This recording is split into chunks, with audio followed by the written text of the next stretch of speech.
Assalamualaikum warahmatullahi wabarakatuh.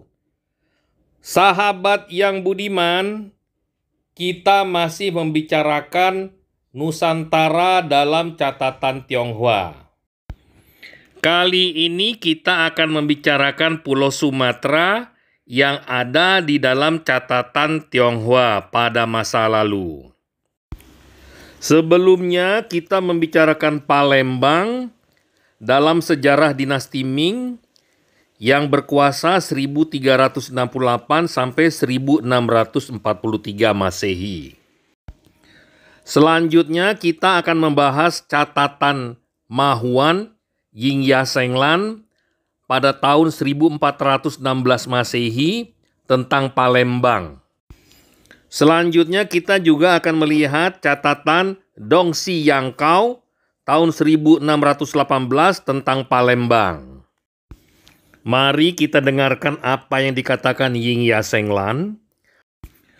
Kukang dahulu dikenal sebagai Sanbozai atau Palembang dan merupakan negara bawahan Jawa. Berbatasan dengan Jawa di timur dan Melaka di barat. Perbatasan selatannya adalah pegunungan dan di sebelah utara adalah lautan. Dari manapun kapal laut datang, mereka akan memasuki Selat Bangka melalui pelabuhan air tawar. Kapal-kapal ini akan merapat di dekat sebuah tempat yang banyak diisi candi dari batu bata. Perjalanan ke hulu sungai akan dilanjutkan dengan perahu hingga tiba di ibu kota. Kemungkinan besar ini adalah Sungai Musi. Sejumlah besar penduduknya berasal dari Guangdong, Zhangzhou, dan Quanzhou. Mereka melarikan diri dari tempat asalnya dan menetap di sini. Jadi sampai sekarang kita bisa lihat di Palembang orangnya adalah seperti orang Cina, kulitnya putih-putih. Mereka sudah bercampur baur dengan penduduk setempat. Karena orang-orang Cina ini sudah lama sekali menetap di Palembang. Penduduk negara ini sangat kaya. Tanahnya subur dan digambarkan dengan pepatah yang berbunyi, jika seseorang bercocok tanam selama setahun, dia akan memanen hasilnya selama 3 tahun. Hal ini tidaklah dibesar-besarkan. Negara ini tidak luas. Penduduk sering berlatih bertempur di atas air. Karena mayoritas wilayahnya terdiri dari air. Hanya rumah para ketua yang ada di daratan. Para penduduk kebanyakan membuat rumah di atas rakit yang diikatkan ke sebuah tiang. Jika air pasang, rumah ini akan naik bersama air dan mereka tidak kebanjiran. Jika ingin pergi dan tinggal di tempat lain, mereka mencabut tiang tersebut dan pindah dengan membawa rumahnya. Hal ini sangat nyaman. Sungai ini mengalami pasang surut 2 kali sehari. Tingkah laku dan kebiasaan, upacara perkawinan, dan pernikahan serta bahasa hampir sama dengan Jawa. Dahulu, pada Tarikh Hongwu tahun 1368 sampai 1398 Masehi, seorang yang berasal Guangdong bernama Chen Zuyi bersama teman-temannya melarikan diri dari Tiongkok. Mereka membawa seluruh keluarganya dan menetap di sini. Chen Zuyi diangkat menjadi pemimpin mereka. Karena berada dalam posisi susah, mereka merampok semua kapal dagang yang lewat. Pada tahun 1407, utusan kaisar yang bernama Zheng He, maksudnya Panglima Cheng Ho, tiba di sini dengan membawa armada. Seorang Guangdong lain yang bernama Xi Jinqing memberitahu Zheng He tentang niat buruk Chen Zuyi. Zheng He kemudian menangkap hidup-hidup Chen Zuyi dan mengirimnya ke ibu kota. Di sana dia dihukum mati dengan dipenggal kepalanya. Xi Jinqing mendapatkan sebuah topi dan ikat pinggang, serta diizinkan kembali ke Kukang, maksudnya ke Palembang, sebagai pemimpin dan memerintah negara itu. Ketika meninggal, dia tidak memiliki putra. Putrinya kemudian menggantikannya. Segala penghargaan, hukuman, penyitaan kekayaan, dan pengangkatan semuanya dilakukannya. Kalau kita lihat catatan kaki tentang hal ini, disebutkan cerita ini tidak sesuai dengan catatan sejarah dinasti Ming, tetapi dapat dijelaskan. Shi Jinqing ditunjuk menjadi pemimpin orang Tionghoa di Palembang pada tahun 1407 Masehi. Pada yang sama, dia mengirimkan menantu laki-lakinya ke ibu kota. Mungkin karena dia tidak memiliki putra atau putranya belum cukup umur. Ketika Ma Huan, yaitu penterjemah Panglima Cheng Ho, penulis Ying Ya Senglan, mengunjungi Palembang sebelum tahun 1416, dia menemukan bahwa Jinqing telah meninggal dan digantikan oleh putranya. Perubahan ini baru dapat diketahui Istana Kekaisaran Tiongkok pada tahun 1424 Masehi, ketika putra Jinqing datang ke istana untuk meminta pengesahan resmi kekaisaran. Putra ini mungkin terlalu muda atau belum diadopsi pada saat Ma Huan datang ke sana. Kita lanjutkan. Produk negara ini adalah gaharu, maksudnya kayu gaharu atau Lignum aloes, dengan berbagai kualitas, lilin malam yang berwarna kuning, benzoe, dan barang lainnya yang tidak ada di Tiongkok. Benzoe seakan-akan tertutup perak. Penampilannya seperti lem yang berwarna gelap dengan lilin malam putih di dalamnya. Kualitas terbaik memiliki lebih banyak warna putih. Jika dibakar baunya sangat tajam. Penduduk pribumi dan orang-orang Soli sangat menyukainya. Soli adalah salah satu daerah di India. Ada seekor burung penghasil kren crash atau mahkota bangau yang terkenal. Burung ini sebesar angsa, berbulu hitam, lehernya panjang dan memiliki paruh runcing. Tengkorak kepalanya kira-kira setebal 2,5 cm. Tengkorak ini berwarna merah di luar dan berwarna seperti lilin malam, berwarna kuning di dalam. Bentuk tengkorak ini sangat bagus sehingga disebut mahkota bangau.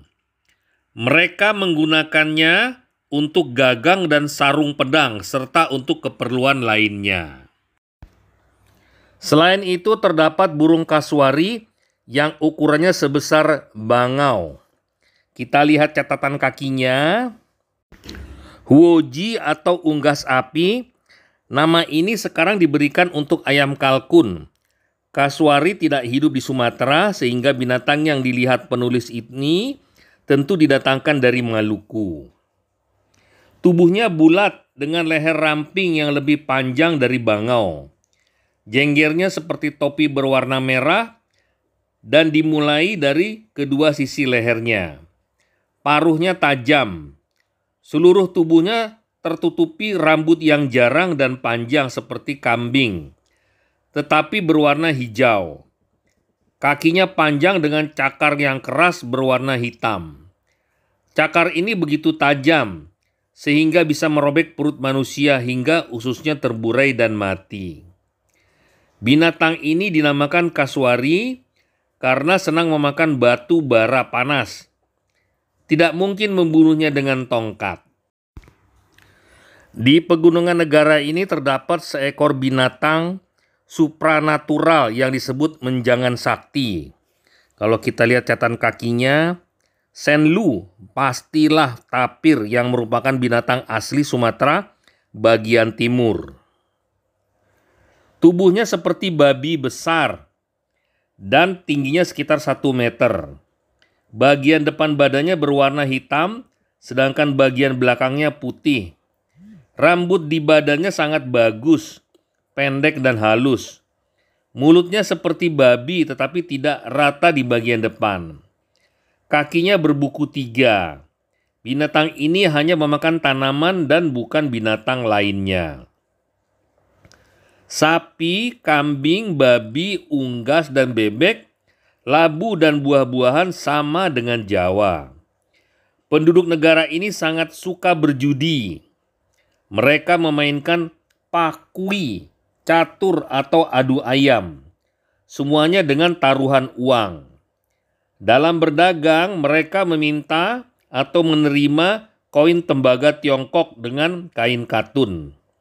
Mereka juga mengirimkan produk negaranya sebagai upeti. Perdagangan Palembang dan Jambi pada abad ke-16 dapat ditemukan pada sumber berikut, yaitu Dongsi Yangkao bertahun 1618 Masehi. Ketika sebuah kapal tiba di Kukang atau Palembang, buah dan sutra akan diberikan sebagai hadiah kepada raja. Jumlahnya telah ditentukan sebelumnya. Ketika orang-orang Jambi menawar barang, harganya ditentukan dengan emas, tetapi mereka membayarnya dengan lada. Contohnya, jika suatu barang berharga 2 tahil emas, mereka akan membayar dengan lada sebanyak 100 pikul.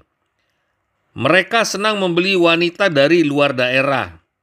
Banyak wanita muda dari negara lain yang dibawa ke sini dan dijual untuk mendapatkan lada. Mereka menggunakan uang yang dibuat dari timah hitam. Sanbozai sebelumnya dikenal sebagai negara yang kaya. Sejak ditaklukkan Jawa, ibu kota telah ditinggalkan dan hanya sedikit pedagang yang datang ke sana. Kita bacakan dulu catatan kaki. Catatan ini tidak jelas. Kukang adalah Palembang. Tiba-tiba penulis menyebutkan orang-orang Jambi tanpa mengatakan apakah orang Tionghoa berdagang dengan orang Jambi di ibu kota mereka sendiri atau hanya di Palembang. Dari berbagai ekstrak yang membahas tentang pantai timur Sumatera, terlihat bahwa orang Tionghoa abad ke-6 mengenalnya dengan nama Kandali. Nama ini telah lama hilang dan tidak ditemukan lagi. Pada abad ke-10, orang Tionghoa menyebutnya Sanbozai, sesuai dengan nama Sarbaza, menurut para pengelana Arab yang mengunjunginya 100 tahun sebelumnya. Orang-orang Arab ini memberikan informasi bahwa pada waktu itu Sanbozai sudah menjadi bawahan Jawa. Sepertinya para penakluk Jawa ini menetap di sana dan kemudian memerdekakan diri dari negara induknya. Hal ini diketahui dari orang Tionghoa yang menyatakan adanya invasi Jawa sekitar tahun 990 Masehi dan 1377 Masehi. Setelah penaklukan terakhir ini, nama Sanbozai menghilang. Para penakluk ini mendirikan ibu kota mereka di Palembang. Jadi ini sangat menarik. Pada tahun 990 ada invasi dari Jawa. Kemungkinan ini dari dinasti yang sangat kuno. Mungkin dinasti Sailendra atau apa, nanti kita bisa cek. Pada tahun 1377 sudah dapat dipastikan ini adalah era Majapahit yang menguasai Palembang. Tidak disebutkan di mana tepatnya lokasi Sanbozai. Hanya disebutkan bahwa lokasinya tidak sama dengan Palembang. Mungkin saja kedua tempat ini berada di tepi sungai yang sama. Sungai ini adalah sungai terbesar di pantai ini dan mudah dicapai oleh pedagang asing. Catatan Tiongkok juga menyebut Palembang dan sungainya sebagai Kukang, pelabuhan lama. Setelah penaklukan tahun 1377 Masehi. Penyebutan ini dilakukan untuk membedakan dengan Jambi. Mungkin Jambi adalah kedudukan ibu kota baru para penguasa Sanbozai setelah mereka diusir dari ibu kota lama oleh orang Jawa. Nama Sungai Tua yang diberikan orang Tionghoa kepada Sungai Palembang menunjukkan mereka telah lama mengenal sungai itu dan pernah mendatanginya pada perdagangan sebelumnya di Sanbozai. Jambi dan Palembang mungkin bukanlah kota baru. Kedua kota ini telah ada sebelumnya dan menjadi semakin penting akibat perubahan politik ini. Sebelumnya telah disebutkan bahwa sebelum penaklukan oleh orang Jawa, telah ada 3 raja berbeda di negara ini. Nama Jambi dan Palembang juga telah ada sebelum kejadian ini. Penjelasan nama Jambi yang ada dalam sejarah dinasti Ming sepertinya tidak dapat diandalkan.